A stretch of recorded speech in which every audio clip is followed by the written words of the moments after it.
Okay, I think I'm being recorded again.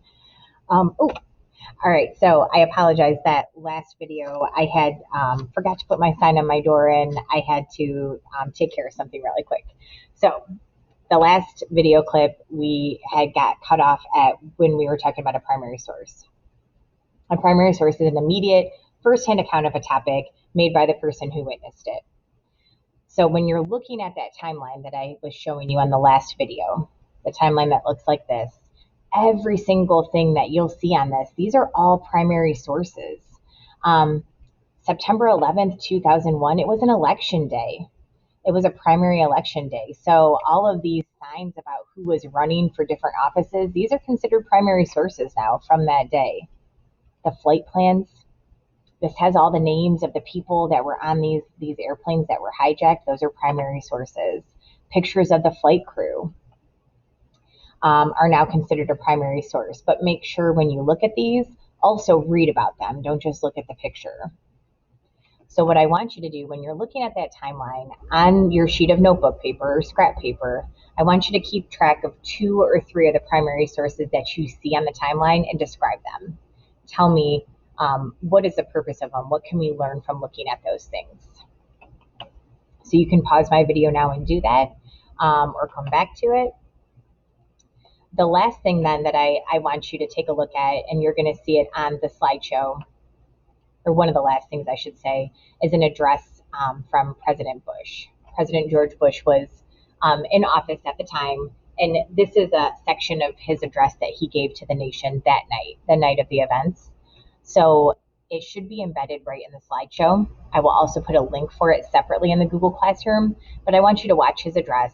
And while you're watching it, I want you to think about what was the purpose of his speech? What was it doing for the American people? After watching it on your piece of notebook paper, tell me just that. What was the purpose of President Bush's address to the people? What was he trying to do?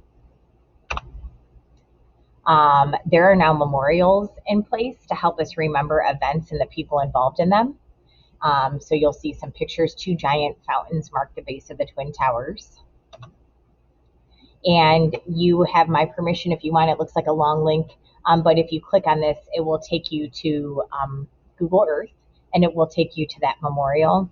My desktop just won't let me do Google Earth, so I can't show it to you right now, but you can click on it. You can explore around. Just remember to drop your little person. You'll see a little person in the corner of Google Earth onto a blue line that appears, and you'll be able to get a street view. We also talked in our live session that today is technically considered Patriot Day. As part of our live session, we observed a moment of silence at 8:46.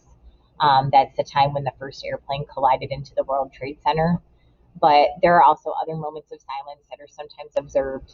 Other ways that you can observe Patriot Day is to volunteer, help an organization that has meaning to you, help someone in need, help anyone, and remember those killed in these attacks. Remember to stand united as our country, join in vigils or memorial events.